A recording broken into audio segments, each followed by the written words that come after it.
Hello, in this video we're going to be going over the basic electrical circuit theory needed to understand and analyze the Arduino tutorial constructions we'll be doing later. The topics covered in this video will include voltage, resistance, diodes, some wiring schematics,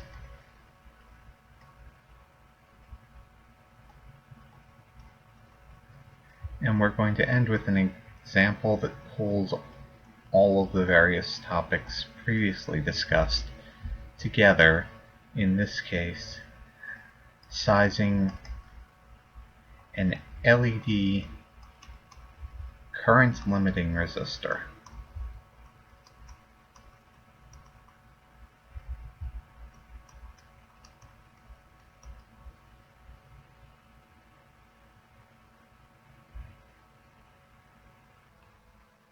The first topic is voltage, which is the difference in electrical potential between 2 points on a circuit.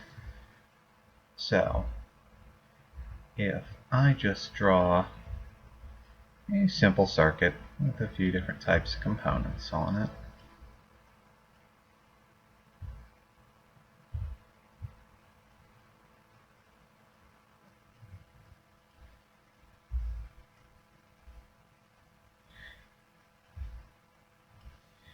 you would describe voltage as across one of the components, like component B here, the voltage from one side of component B to the other, or the voltage from one side of component D to the other, or possibly the voltage between point 1 and point 2. So voltage in a circuit is the difference between 2 points. You can also take the voltage at a single point, let's say point 1 here, but that's always taken with respect to 0, which you assign to any circuit like this, and it's the ground position. A ground position would be marked with a symbol like this, and that's basically defined as the point in a circuit where this place can be described as having 0 voltage potential. And in this little mini circuit I drew, you'd probably assign ground to somewhere in point 2's area. So the voltage at point 1 would be the difference between point 1 and point 2. If I were to take the voltage at point 3, it would still be the difference between point 3 and point 2. And when you're describing voltage in equations and other things, it would be written as delta V, or more commonly just V, and the units for voltage are volts, whose abbreviation is also capital V. The various types of voltage sources that you'll probably be using for your circuit include things like a battery. When you're drawing your circuit diagram, this is the symbol that will be used for batteries, and you can label the battery with how much power it's got. Just a generic voltage source, so something that provides your circuit with a voltage but isn't necessarily a battery, will generally be drawn as a circle with a plus and minus in it, and also you write the power next to it, or the potential next to it. If you've got a variable voltage source for whatever reason, it's the same plus and minus, but you draw an arrow across it like that to show that you can adjust the voltage at that. And finally, for the Arduino, you'll be able to pull voltage off of a pin, so sometimes you'll just abbreviate that as I pulled this off the 5-volt pin of my Arduino.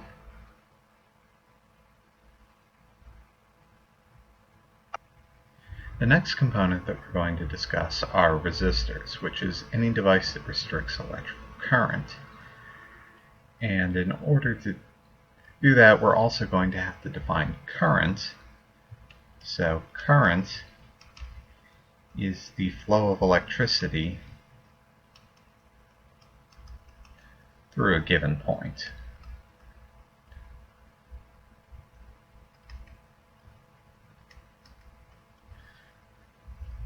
When writing in equations, current is usually depicted as lowercase I in the unit of amperes, which are abbreviated with a capital A. So, if I draw myself another little example circuit,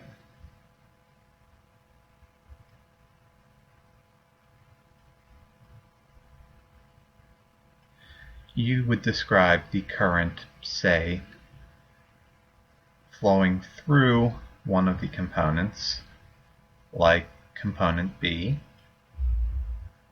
or the current at point 1 or point 2. So unlike voltage, which requires two separate points, the current is at any one point on the circuit.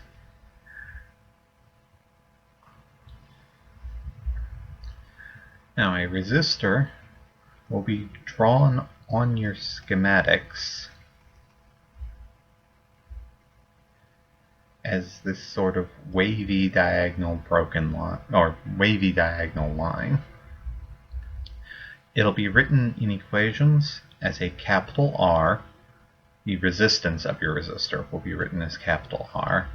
Its units are in ohms, which are symbolized by this capital omega. The relationship between voltage, current, and resistance of a resistor is given by Ohm's law, which states that the voltage drop across a resistor is equal to the current flowing through it times the resistance of the resistor. So if there's a 5-volt drop across your resistor and a current of 5 amps flowing through it, then you've got a resistor that's 1 ohm. Or if you have a 10 ohm resistor and 2 amperes of current are flowing across it, well, it's going to have a 20-volt drop across it. The actual resistor component that you'll have when you're looking at a real physical world resistor is going to be a sort of little tube with 2 wires on the end, and it's going to have a few colored bands on this tube. The actual resistor is bidirectional. It doesn't matter which way you put it into the circuit. Current will flow through both ways exactly the same.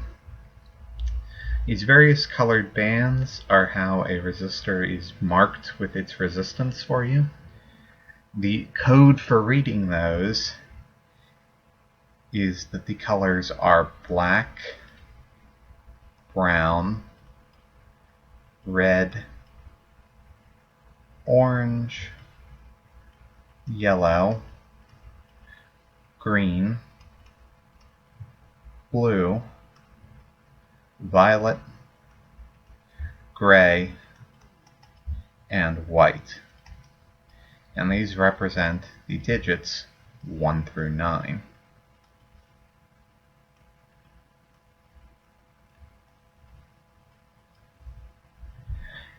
And your resistor may additionally have one final band at the end that is silver or gold.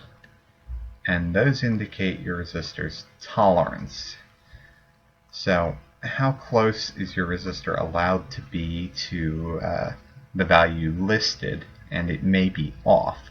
For a silver band, that indicates that the resistor should be within 10% of the value listed. For gold, it's 5% of the value listed.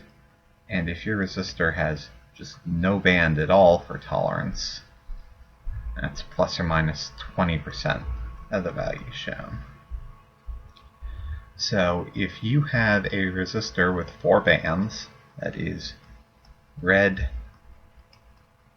green, orange, silver, what it's listing is that these first 2 bands indicate the significant digits, in this case 2 and 5. This third band indicates the number of zeros that follow. So for orange, that's 3. So this resistor is listed as being 25 kiloohms.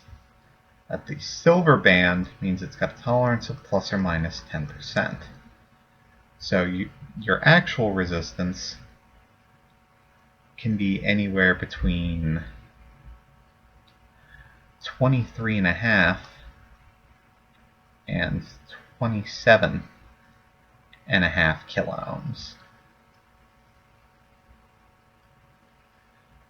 Now, that means that when you're actually using real-world resistors for your project, you're going to want to measure their exact resistance with a multimeter before using them if you need any sort of exactitude on how much the resistance needs to be. This is also useful for those of you who are colorblind and thus wouldn't be able to read this color code no matter what you do. Hook it up to a multimeter and that'll tell you what the resistance is. For the rest of the time, you can either get a friend to read the codes out for you, or you can just make sure that you keep your resistors very, very neatly organized, but always, always, always check them with a multimeter before using them. Now, since real-world resistors aren't going to have the nice values that are written directly on them, you're going to need to be able to arrange them in various ways to get the exact resistance you want, either because your resistors don't quite have the value they want, or you need 693 ohms and you can't purchase a 693 ohm resistor. There are 2 different ways that you can arrange resistors to get a different resistance, are series and parallel. Now in series, you just hook the various resistors end to end. So I have resistor 1, resistor 2, and resistor 3, and they're just connected end to end so that the current flows through all of them in order. The total resistance of this arrangement is the sum of the individual resistances. So the total resistance is greater than any of the individual resistors that you've used. And since the current flows from one end to the other, the current in resistor 1 is equal to the current in resistor 2 is equal to the current in resistor 3. And this is true for any components in series, not just resistors. The current flowing through each of the components that are wired only in series with each other has to be the same. Now the other way you can wire them together in order to get a different resistance is in parallel. And this is where, instead of connecting them end to end, you take your 3 resistors and you connect all of their left sides to one terminal and all of their right sides to one terminal. So you've got R1, R2, and R3. And in this case, the current's essentially given a choice of which direction it wants to go. The total resistance for this arrangement is the reciprocal of the sum of the reciprocals of all of the individual resistors. And this will result in a total resistance value that is smaller than any of the individual resistors used. So when you need to create a larger resistance, you hook them up in series. When you need a smaller resistance, you hook them up in parallel. Now, the same way that current is the same for components arranged in series, what's true for items arranged in parallel is that the voltage across them all has to be the same. So the voltage across resistor 1 is equal to the voltage across resistor 2 equal to the voltage across resistor 3, because you're measuring the voltage between points 1 and 2, which are going to be the same for each of those three components. And once again, like the current is the same for components in series, the voltage is the same in components in parallel, not just resistors. The next component that we're going to discuss is a diode. A diode will be drawn on your schematic as a triangle with a line, and this triangle can either be open or filled in. Now, a diode, unlike a resistor, is a directional element or a directional component. It's got a positive side and a negative side. And what a diode is meant to do is that current will flow from the positive to the negative side, but if current attempts to go the other way, the diode won't allow it. So, if current is flowing from the positive side to the negative side, a diode is essentially going to act like just any other bit of wire. It's a perfect conductor. If it's trying to flow the other way, it's going to be like you've just got an open section in your circuit. Current can't flow at all.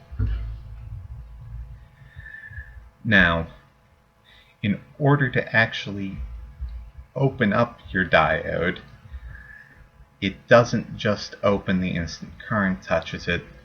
Diodes have a forward voltage,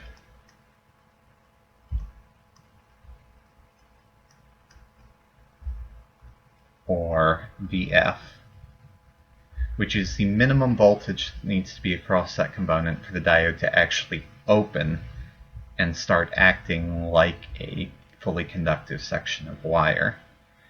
So your forward voltage for your diode might be something like, say, 1.5 volts.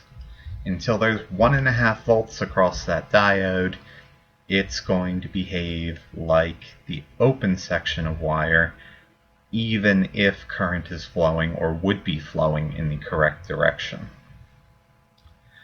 Now, a specific type of diode is the light-emitting diode, or LEDs. And LEDs will be drawn on the circuit diagram exactly the same, except you'll have these little arrows off of the diode symbol to show that it's emitting or producing something.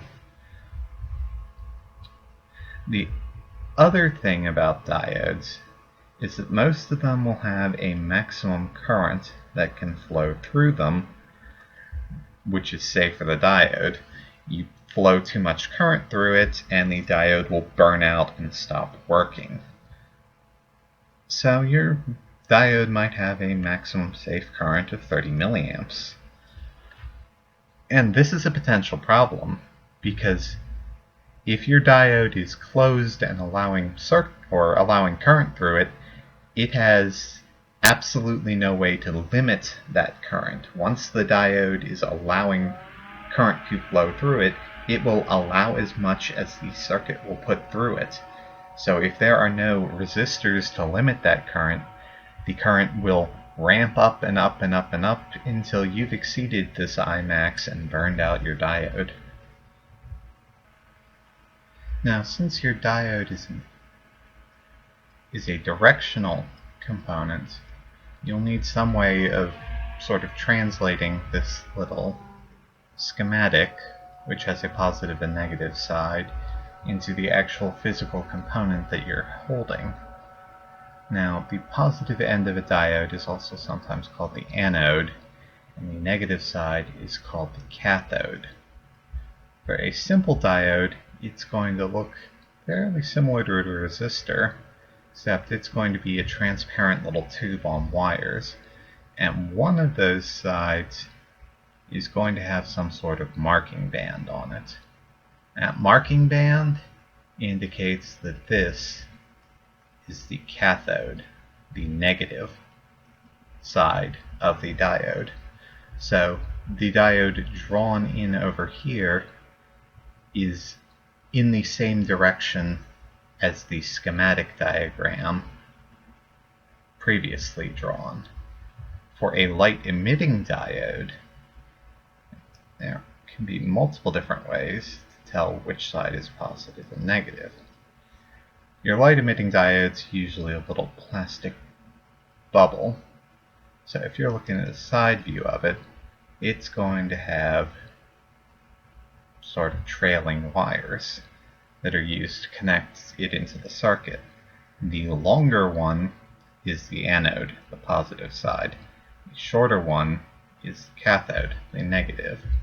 If you look at your LED from the top, it's going to have a little bubble, and the bubble's also going to have a little sort of skirt around the bottom of it, and it should have a flat side. It's part of it.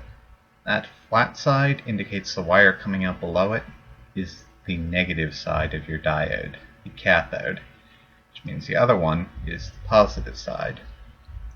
So these two different views of these light emitting diode are drawn so that they'd be equivalent to this schematic as drawn, where the positive side is on the left and the negative side is on the right.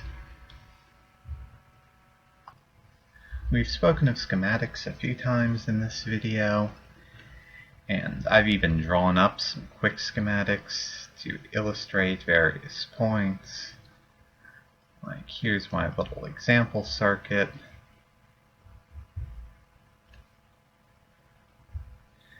And there are some conventions with these schematics which are sort of important to know. The wires that connect the various components on a schematic, in this case you can isolate the components as the voltage source, the resistor, and then these two other components here, which for reference are a capacitor and an inductor, which won't be covered in this video, but for the sake of this are simply components in the schematic. The important bit about the schematic is what order the components are in and how they're connected to each other. The actual wiring that goes between those points doesn't mean anything. It can be as long or as short, or even go in as many different directions as you want.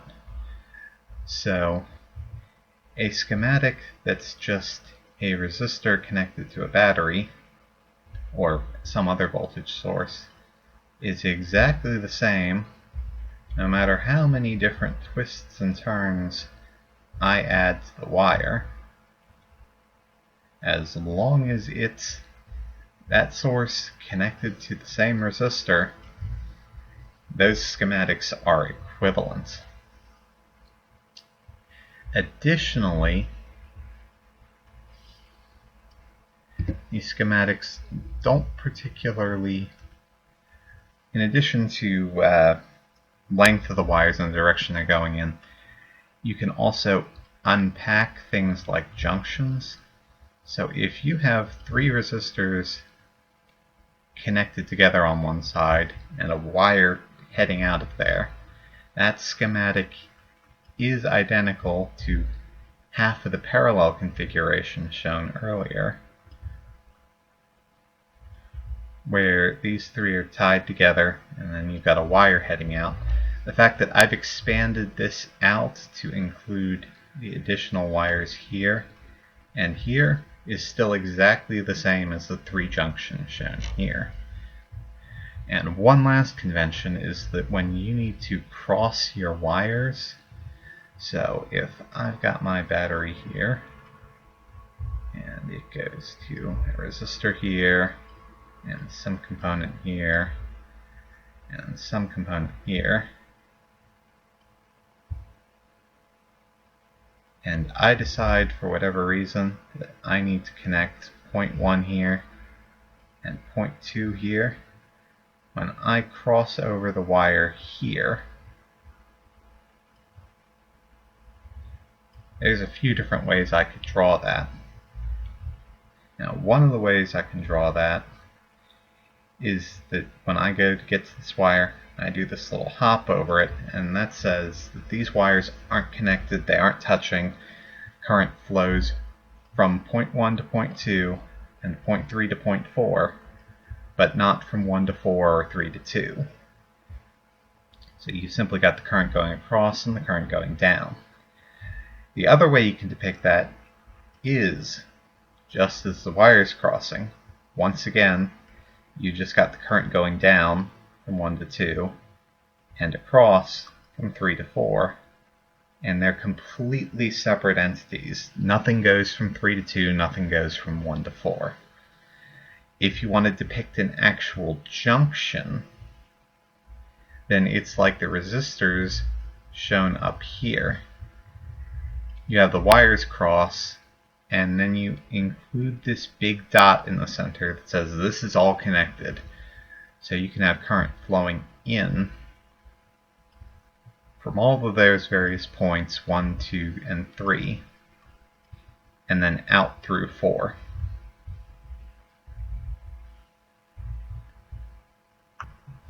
So we've discussed a few different components and drawing circuit diagrams and other things. And so let's say you want to light up an LED. And so you take your voltage source and you hook it up to your LED, and then you wire your LED back over to the negative end of your voltage source, designating this area as ground, and then you've got the whole thing turned on. And your LED will probably flash once and then immediately burn out.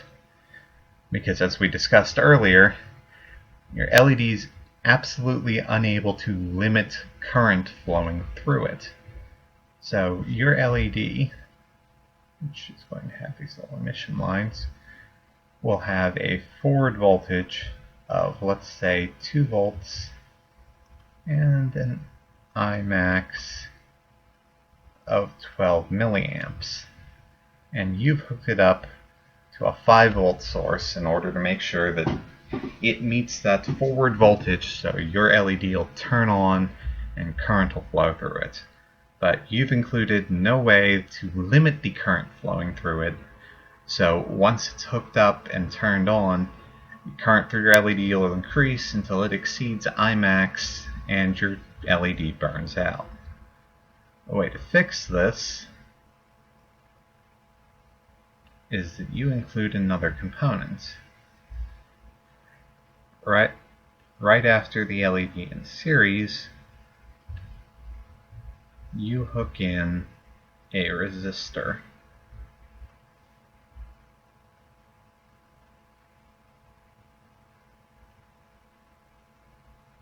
And this resistor will do its job and limit the current flowing through this circuit. And since the resistor is connected in series with the LED, the current flowing through the resistor at any given point will be the same as the current flowing through the LED. So in order to size this resistor, you have to remember Ohm's law, that the voltage across the resistor is equal to the current flowing through it multiplied by its resistance. Now, we know that the current flowing through it, we're going to assign that to the Imax of your diode, so 12 milliamps. And the voltage across it is going to be the voltage at point 1 on this side of the resistor minus the voltage at point 2 on the other side of the resistor. Now the voltage at point 2 is 0, ground. The voltage at point 1, though, how do you figure that out? Well, in this case, you need the voltage at point 3, which is 5 volts coming off of your power supply. And the forward voltage of your diode is 2 volts. So that means the voltage drop from 0.3 to 0.1 needs to be 2 volts. And since 0.2 ground is 0 volts, you'll need a voltage drop from 0.1 to 0.2 of 3 volts. So voltage goes up to 5 volts at 0.3, down to 3 volts at 0.1, and back down to 0 volts at 0.2, which is ground. And so 3 volts is 12 milliamps times the resistance of your resistor.